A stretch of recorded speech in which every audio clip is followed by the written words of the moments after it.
Hello दोस्तों, आपका स्वागत है आपके अपने चैनल टॉप सर में। दोस्तों आज हम आप लोग के लिए केमिस्ट्री का तीसरा चैप्टर लाए हुए हैं। आपसे रिक्वेस्ट है कि वीडियो अंत तक देखिएगा, क्योंकि इस वीडियो को देखने के बाद अब इस चैप्टर के बारे में नहीं सोचना पड़ेगा। तो चलिए शुरू करते हैं। धातु किसे कहते हैं, ठीक है ना। तो देखिए, वह तत्व जो ऊष्मा तथा विद्युत का चालन करता है धातु कहलाता है। कहने का मतलब वैसा तत्व जो अपने से जो है ना विद्युत धारा जाने देता है और ऊष्मा का भी चालन करता है धातु कहलाता है। जैसे में लोहा हो गया, कोबाल्ट हो गया, निकेल हो गया इत्यादि। चलिए दूसरा का क्वेश्चन जो है, अधातु किसे कहते हैं। तो वह तत्व जो ऊष्मा तथा विद्युत का चालन नहीं करता है, यानी अपने से ऊष्मा को चाहे विद्युत को नहीं जाने देता है, उसी को बोला जाता है अधातु। जैसे में कार्बन, ऑक्सीजन, क्लोरीन इत्यादि। अगला जो क्वेश्चन है, धातु के भौतिक गुण बताइए। तो देखिए, धातु के भौतिक गुण है इस प्रकार। पहला पॉइंट में, धातु में एक विशेष प्रकार की चमक होती है। धातुएं जो है प्रायः विद्युत के धनात्मक होते हैं। और तीसरा में, धातुएं प्रायः ऊष्मा और विद्युत के सुचालक होते हैं। और ये सब जो पॉइंट है ज़्यादा मत लिखिए, इतना ही पे हो जाएगा, ठीक है। अगला जो क्वेश्चन है, अधातुएं के भौतिक गुण। 2-3 गो याद कर लीजिए, बस हो गया। अधातुएं के भौतिक गुण जो है निम्न है। पहला जो है, अधातु में कोई विशेष प्रकार की चमक नहीं होती है। दूसरा का है, अधातुएं प्रायः विद्युत के ऋणात्मक होती है। अधातु में जो है प्रायः ऊष्मा एवं विद्युत का कुचालक होता है, ठीक है। आगे मन करता है तो लिखिए, नहीं तो छोड़ दीजिए, इतना ही हो गया। अगला जो क्वेश्चन है, धातुओं की रासायनिक गुणों के बारे में बताइए। तो देखिए, धातुओं के रासायनिक गुण है इस प्रकार। पहला जो है, धातुओं में परमाणु धनायन होते हैं। धातुओं के ऑक्साइड क्षारीय होता है। ये तनु अम्ल से घुलकर हाइड्रोजन गैस मुक्त करता है। ये सामान्यतः हाइड्रोजन के साथ संयोग नहीं करता है। अधातुएं के रासायनिक गुण बताइए। तो देखिए, अधातुएं के रासायनिक गुण है। पहला पॉइंट, अधातु के परमाणु ऋणायन होते हैं। धातुओं के ऑक्साइड अम्लीय होते हैं। इसके जो है अधातु यहाँ मिस्टेक है, अधातुओं के ऑक्साइड अम्लीय होते हैं। ये जल से अभिक्रिया करके अम्ल बनाता है। ये सामान्यतः तनु अम्ल में से अभिक्रिया नहीं करती है। ये हाइड्रोजन तथा हाइड्रोजन के साथ संयोग करके सहसंयोजक हाइड्रेट बनाती है। चलिए अगला क्वेश्चन जो है, संक्षारण के कारण सिल्वर की वस्तुएं काली पड़ जाती है, कैसे। तो देखिए, सिल्वर की जो है वस्तुएं वायु में उपस्थित सल्फर से क्रिया कर काली पड़ जाती है, क्योंकि इन पर सल्फाइड की काली परत चढ़ जाती है। और इसके आगे जो है, कॉपर पर कार्बन डाइऑक्साइड की परत चढ़ने से हरे रंग का पदार्थ दिखाई देता है। यह हरा पदार्थ कॉपर कार्बोनेट होता है, ठीक है। इतना ही लिखिए, बस, ज़्यादा क्या है। मिश्र धातु क्या होता है। तो देखिए, मिश्र धातु अगर आपको सीधे सीधे बताए ना, तो धातु और अधातु के मिश्रण को मिश्र धातु कहते हैं, ठीक है ना। देखिए, 2 या अधिक धातुओं अथवा एक धातु या एक अधातु के जो है समान मिश्रण है, उसको बोलते हैं मिश्र धातु। यानी धातु और अधातु दोनों के मिश्रण को मिश्र धातु बोलते हैं। जैसे में पीतल हो गया, आकांश हो गया, ठीक है। अगला जो क्वेश्चन है,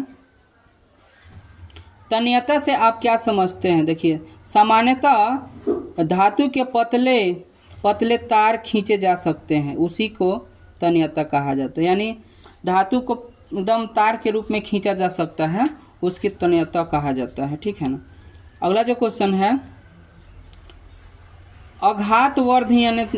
अघातवर्धनीयता से आप क्या समझते हैं। तो देखिए, प्रायः धातु को पीटकर एक चादर के रूप में बनाया जाता है, जिसको अघातवर्धनीयता कहा जाता है। यानी धातु को पीटकर चादर बना देते हैं, उसको अघातवर्धनीयता कहा जाता है, ठीक है। अगला जो क्वेश्चन है,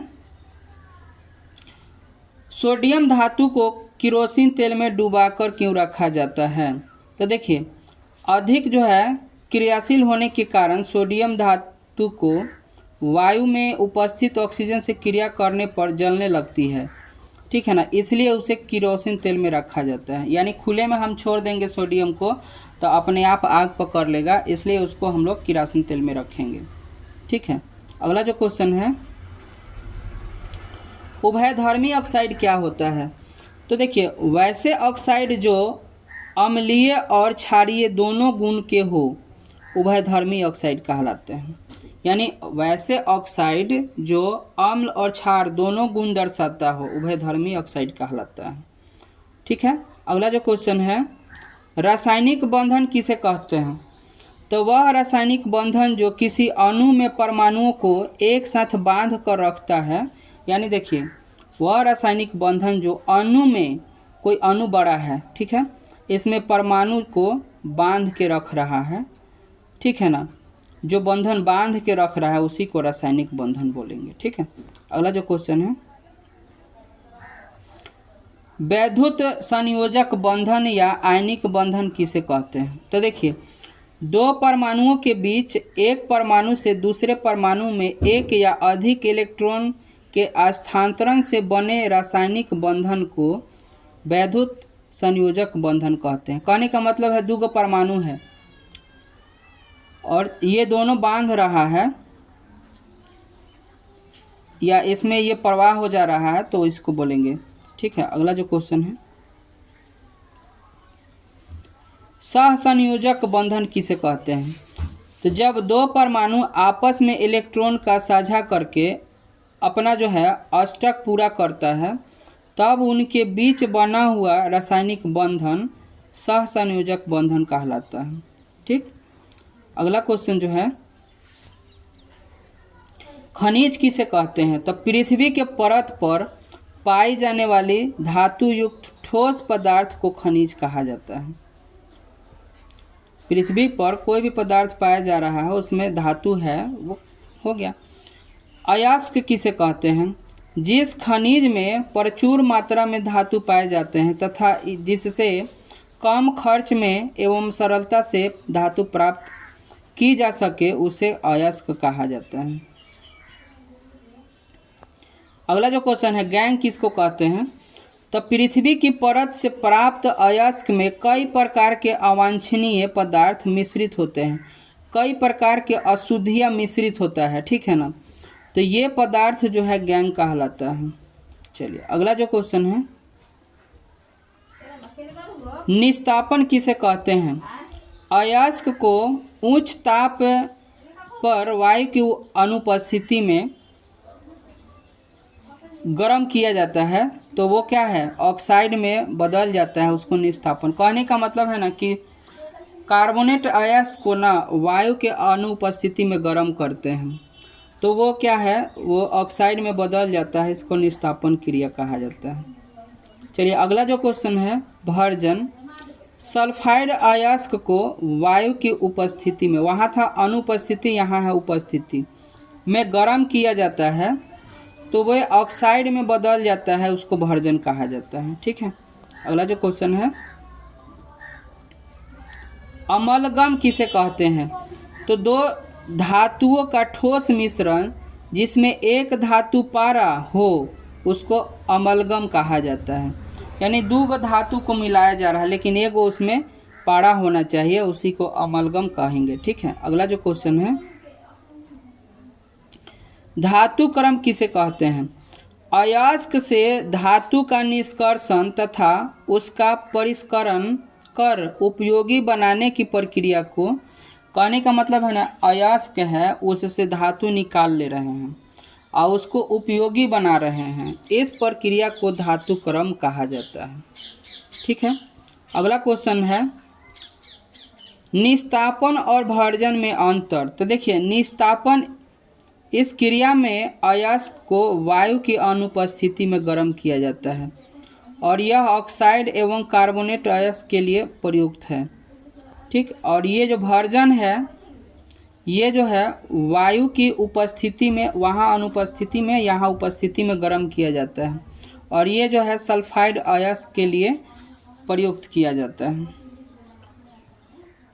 अगला जो क्वेश्चन है, खनिज और अयस्क में अंतर। खनिज प्रकृति में पाए जाने वाले धातुओं के यौगिक खनिज कहलाते हैं। कुछ खनिज में धातु की मात्रा कम तो कुछ में अधिक पाए जाते हैं। अयस्क जो है, जिस खनिज में प्रचुर मात्रा में धातु पाए जाते हैं तथा उसे कम खर्च में और सरलता से प्राप्त किए जा सकते हैं, उसे अयस्क कहते हैं। सभी अयस्कों में धातु की मात्रा प्रचुर होती है। अगला जो क्वेश्चन है, एनोडीकरण क्या होता है। एल्युमिनियम धातु को खुली हवा में छोड़ देने पर, एल्युमिनियम की जो धातु है उसकी खुली हवा में छोड़ देते हैं तो उसकी सतह पर ऑक्साइड की एक परत बैठ जाती है। इसी परत के कारण एल्युमिनियम धातु का संरक्षण आगे रुक जाता है। एल्युमिनियम जो है, एल्युमिनियम पर मोटी ऑक्साइड की परत बनना एनोडीकरण कहलाता है। ठीक। अगला जो क्वेश्चन है, गैल्वेनीकरण या जस्तीकरण किसको कहते हैं। तो देखिए, धातु की किसी वस्तु को ऊपर जस्ता का परत चढ़ाना जस्तीकरण कहलाता है। या यहाँ देखिए, धातु के किसी वस्तु को पिघले हुए जस्ता में डुबा देने से वस्तु पर एक जस्ते का परत बैठ जाता है, इसे वस्तु का जस्तीकरण कहते हैं। कहने का मतलब है कोई धातु है और उस पर न जस्ता के परत चढ़ा रहे हैं तो उसको हम बोलेंगे जस्तीकरण। ठीक है। अगला जो क्वेश्चन है, जस्ता के अयस्क के नाम। तो जस्ता के अयस्क के नाम है जिंक ब्लेड, कैलेमाइन, जिंकाइट। ठीक। एल्युमिनियम के अयस्क के नाम। तो एल्युमिनियम का हो गया बॉक्साइड, कोरंडम, क्रायोलाइट। चलिए अगला जो क्वेश्चन है, तांबे के अयस्क के नाम। क्यूपराइट, मैकेलाइट, त्रम्पाइराइट। अगला जो क्वेश्चन है 30 नंबर, धातुओं का निष्कर्षण। अयस्क से शुद्ध धातु प्राप्त करने की प्रक्रिया को धातुओं का निष्कर्षण कहा जाता है। सक्रियता श्रेणी एक ऐसी श्रेणी है जिसमें धातुओं की उनकी क्रियाशीलता के घटते क्रम में व्यवस्थित रखा जाता है। ठीक है। अगला जो क्वेश्चन है, अयस्कों का समृद्धिकरण। तो देखिए, अयस्कों में रेत, मिट्टी आदि जो है अशुद्धि के कण भी चिपके रहते हैं। इन अशुद्धियों को गैंग कहते हैं और अयस्क से गैंग को हटाने की अयस्कों के समृद्धिकरण कहा जाता है। कहने का मतलब है अयस्क से गैंग को हटाना है।